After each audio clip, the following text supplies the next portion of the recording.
आइए प्रभु के वचनों में असीं सीखण वास्ते जा रहे हैं। सब अपने मन को थोड़ा तैयार करते हुए ध्यान दे के इस परमेश्वर के वचनों में असीं सीखांगे। आइए प्रभु के वचनों चो पढ़ते हैं। पहला पतरस उसका 1 अध्याय उसके 21 वचन तो पढ़िए जी।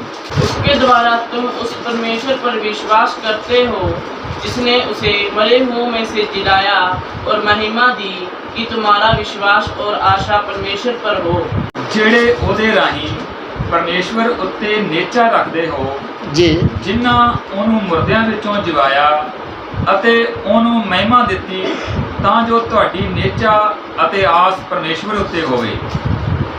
किदे राई दोबारा पढ़ियो जी वचन, ध्यान दियो। हाँ जी, ਜਿਹੜੇ ਉਹਦੇ ਰਾਹੀਂ जेड़े ओदे राई ਪਰਮੇਸ਼ਵਰ ਉੱਤੇ ਨੇਚਾ ਰੱਖਦੇ ਹੋ परमेश्वर उत्ते की रख दे जो नेचा जी, ਜਿਨ੍ਹਾਂ ਉਹਨੂੰ ਮੁਰਦਿਆਂ ਵਿੱਚੋਂ ਜਿਵਾਇਆ ओदे ते नेचा क्यों कर दे जो? इसे लई कि जे उन्हें यीशु मसीह नूं मुर्दियां दे विचों जवाया आ, सचमुच असीं इस परमेश्वर दे वचन नूं जे मनदे हैं, जे इनू असीं ग्रहण करते हैं तो परमेश्वर की मर्जी नूं उन्हें पूरा किया। परमेश्वर ने उन्होंने मुर्दियां दे विचों जवा लिया। असीं उहदे ते नेचा क्यों करनी है? असीं इसलिए नेचा करनी है कि असीं भी जिस तरह परमेश्वर ने उन्होंने मुर्दियां दे विचों जवा लिया आ, इस तरह असीं भी पापां दे अपराधां दे विचों मुर्देपन चों बाहर आके एक दिन प्रभु यीशु दे नाल जाके संघासन ते बैठना है। ये है नेचा। इसलिए असीं उहदे ते की करते हैं? नेचा करते हैं कि जिस परमेश्वर ने प्रभु यीशु मसीह नूं मुर्दियां चों जवा लिया आ, वो सानू भी जवा सकता है। प्रभु के वचन 'च लिखिया है जिहड़ा परमेश्वर के पिछे आउंदा है उन्होंने ये विश्वास होना चाहिए है कि परमेश्वर है। जिहड़ा भी आउंदा है ते जे उन्होंने विश्वास ही नहीं है तो फिर उहदा आउण दा कोई फायदा ही नहीं। पहले ही सोच समझ के चलना है, विश्वास करना है। जे सानू विश्वास ही नहीं है तो साडी मेहनत व्यर्थ है। जिन्हें बिना थमा तो धरती आकाश नूं खिलार दिता है उस ते विश्वास बनता कि नहीं? जिन्हें लाल समुद्र नूं 2 भाग करके इसराइलियों नूं विचों दी निगाह दिता, दुश्मनों नूं डबो के मार दिता, उहदे ते विश्वास करना बनता है कि नहीं? क्यों विश्वास कर रहे हैं? उहदे चर्च काम है और विखाई देंदे। अज तक ज्यों तो आदम नूं ने बनाया, आदम नूं बेशक अपने तो दूर भी कर दिता, पर उस समय तो लैके अज तक कोई भी मनुख जिहड़ा आ वो मौत दे जह नहीं पा सके सिवाए प्रभु यीशु दे। कोई भी गुरु होवे, नबी होवे, पीर होवे, फकीर होवे, कोई भी होवे, इसलिए उत्ते विश्वास करना है कि उन्हें मुर्दियां दे विचों उहनूं की कर लिया है? जवा लिया है। और असीं भी पापां दे अपराधां दे विच एक दिन की मुर्दा ओहदे खून दे द्वारा जिन्हों परमेश्वर ने पहला जवाया, ओहदे खून दे द्वारा असीं उस मुर्देपन चों बाहर आए हैं। हालेलुया। और सानू एक आशा है कि एक दिन असीं उहदे नाल जाके संघासन ते बैठना है। इसलिए असीं की करना है? विश्वास कर रहा है। लूका 11 अध्याय उसका 27 वचन पढ़ो। जब वह ये बातें कह ही रहा था तो भीड़ में से किसी स्त्री ने ऊंचे शब्द से कहा, जी धन्य है वह गर्भ जिसमें तू रहा और वे स्तन जो तूने चूसे। ਅਤੇ ਇਉਂ ਹੋਇਆ ਕਿ ਜਾਂ ਉਹ ਇਹ ਗੱਲਾਂ ਕਰਦਾ ਪਿਆ ਸੀ ਜਦੋਂ ਇਹ ਗੱਲਾਂ ਕਰਦਾ ਹੀ ਪਿਆ ਸੀ ਤਾਂ ਭੀੜ ਵਿੱਚੋਂ ਇੱਕ ਤੀਵੀਂ ਬੋਲ ਉੱਠੀ ਭੀੜ ਵਿੱਚੋਂ ਇੱਕ ਤੀਵੀਂ ਨੇ ਉਹਨੂੰ ਆਖਿਆ ਜੀ ਅਤੇ ਉਸ ਨੂੰ ਕਿਹਾ ਕਿ ਧਨ ਹੈ ਉਹ ਕੁੱਖ ਜਿਸ ਵਿੱਚ ਤੂੰ ਪਿਆਸ ਹੈ। ਹਾਲੇਲੂਇਆ। ਗੱਲਾਂ ਸੁਣੀਆਂ ਪ੍ਰਭੂ ਯੀਸ਼ੂ ਦੀਆਂ, ਇਹੀ ਪਰਮੇਸ਼ਰ ਦਾ ਵਚਨ ਜਿਹੜਾ ਤੁਹਾਡੇ ਸਾਹਮਣੇ, ਇਹੀ ਗੱਲਾਂ ਉਹਨੇ ਸੁਣੀਆਂ।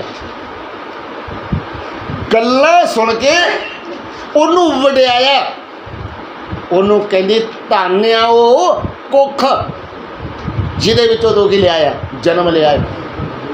ਤੇ ਉਹ ਦੁੱਧੀਆਂ ਵੀ ਧੰਨ ਆ ਜਿਨ੍ਹਾਂ ਨੂੰ ਤੂੰ ਚੁੰਘ ਕੇ ਤੇ ਅੱਜ ਸਾਡੇ ਵਿੱਚ ਵਿਰਾਜਮਾਨ ਹੋਇਆ ਆ। ਹਾਲੇਲੂਇਆ। ਪ੍ਰਭੂ ਯੀਸ਼ੂ ਜਦ ਇਸ ਮਨੁੱਖਾਂ ਦੇ ਵਿੱਚ ਚੱਲਦੇ ਫਿਰਦੇ ਸੀ ਤੇ ਉਹਨਾਂ ਦੀ ਗੱਲਬਾਤ ਹੀ ਐਸੀ ਕਿ ਲੋਕ ਆਟੋਮੈਟਿਕ ਹੀ ਉਹਦੇ ਵੱਲ ਖਿੱਚੇ ਆਉਂਦੇ ਸੀ।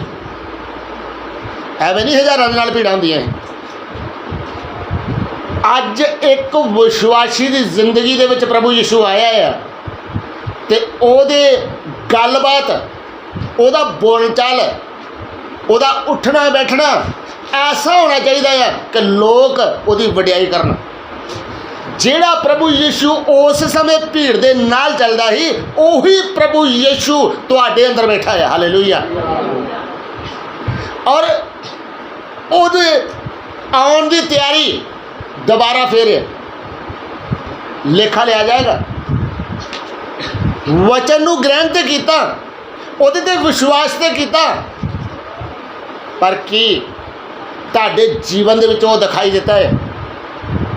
ਤੁਹਾਡੀ ਗੱਲਬਾਤ ਜਿਹੜੀ ਹੈ ਉਹ ਐਸੀ ਹੋਵੇ ਜਿਹੜੀ ਦੂਸਰੇ ਨੂੰ ਜ਼ਿੰਦਗੀ ਦੇ ਸਕੇ। ਤੁਹਾਡੇ ਮੂੰਹ ਕੁਫਰ ਨਹੀਂ ਨਿਕਲ ਸਕਦਾ, ਤੁਹਾਡੇ ਮੂੰਹ ਝੂਠ ਨਹੀਂ ਨਿਕਲ ਸਕਦਾ, ਤੁਹਾਡੇ ਮੂੰਹ ਗਾਲਾਂ ਨਹੀਂ ਨਿਕਲ ਸਕਦੀਆਂ, ਤੁਹਾਡੇ ਮੂੰਹ ਚੁਗਲੀਆਂ ਨਹੀਂ ਨਿਕਲ ਸਕਦੀਆਂ। ਕੀ ਨਿਕਲੇ? ਜੋ ਦੂਸਰੇ ਨੂੰ ਜੀਵਨ ਦੇ ਸਕੇ। ਉਹੀ ਪ੍ਰਭੂ ਯਿਸੂ ਜਿਹੜਾ ਉਸ ਸਮੇਂ ਮਨੁੱਖਾਂ ਦੇ ਵਿੱਚ ਚੱਲਦਾ ਸੀ, ਉਹੀ ਤੁਹਾਡੇ ਅੰਦਰ ਆ ਕੇ ਬੈਠਾ ਹੈ। ਪ੍ਰਭੂ ਯਿਸੂ ਕੀ ਹੈ? ਆਦਿ ਵਚਨ।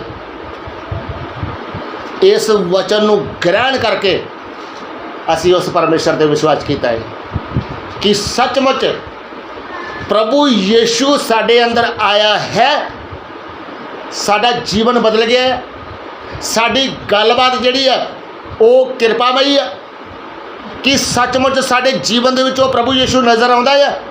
ਅਸੀਂ ਸਾਲ ਗਿਣ ਰਹੇ ਹਾਂ ਜਾਂ ਫਿਰ ਪਰਮੇਸ਼ਰ ਦਾ ਵਚਨ ਕਿੰਨਾ ਜੀਵਨ ਦੇ ਵਿੱਚ ਪੂਰਾ ਕਰ ਲਿਆ ਹੈ। ਆਈਏ ਸਿਰ ਝੁਕਾਈਏ, ਥੋੜ੍ਹਾ ਦੇਰ ਸੋਚੀਏ, ਆਪਣੇ ਜੀਵਨ 'ਤੇ ਧਿਆਨ ਦਈਏ। ਸੱਚਮੁੱਚ ਮੇਰੇ ਜੀਵਨ ਦੇ ਦੁਆਰਾ ਅੱਜ ਤੱਕ ਕਿਸੇ ਨੂੰ ਜ਼ਿੰਦਗੀ ਮਿਲੀ ਹੈ ਜਾਂ ਫਿਰ ਠੋਕਰ ਲੱਗੀ ਹੈ? ਕਿ ਮੇਰੇ ਜੀਵਨ ਦੇ ਦੁਆਰਾ ਕਿਸੇ ਦੂਸਰੇ ਨੂੰ ਜ਼ਿੰਦਗੀ ਮਿਲੀ ਆ? ਨੂਹਾ ਨੇ ਇਸ ਵਚਨ ਤੇ ਵਿਸ਼ਵਾਸ ਕੀਤਾ। ਇੱਕ ਵਾਰ ਪਰਮੇਸ਼ਰ ਨੂੰ ਬੋਲਿਆ, ਨੂਹਾ ਮੈਂ ਇਸ ਧਰਤੀ ਦੇ ਲੋਕਾਂ ਨੂੰ ਨਸ਼ਟ ਕਰਨ ਜਾ ਰਿਹਾ ਹਾਂ, ਤੂੰ ਆਪਣੇ ਲਈ ਇੱਕ ਕਿਸ਼ਤੀ ਬਣਾ ਲਾ।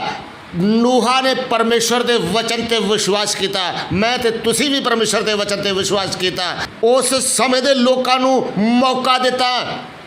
ਅੱਜ ਵੀ ਤੁਸੀਂ ਵੀ ਆਪਣੀ ਜ਼ਿੰਦਗੀ ਦੇ ਦੁਆਰਾ ਦੂਸਰੇ ਲੋਕਾਂ ਨੂੰ ਮੌਕਾ ਦੇ ਸਕਦੇ ਜੋ। ਤੁਸੀਂ ਦੂਸਰੇ ਲੋਕਾਂ ਦੀ ਜ਼ਿੰਦਗੀ ਨੂੰ ਬਚਾ ਸਕਦੇ ਜੋ।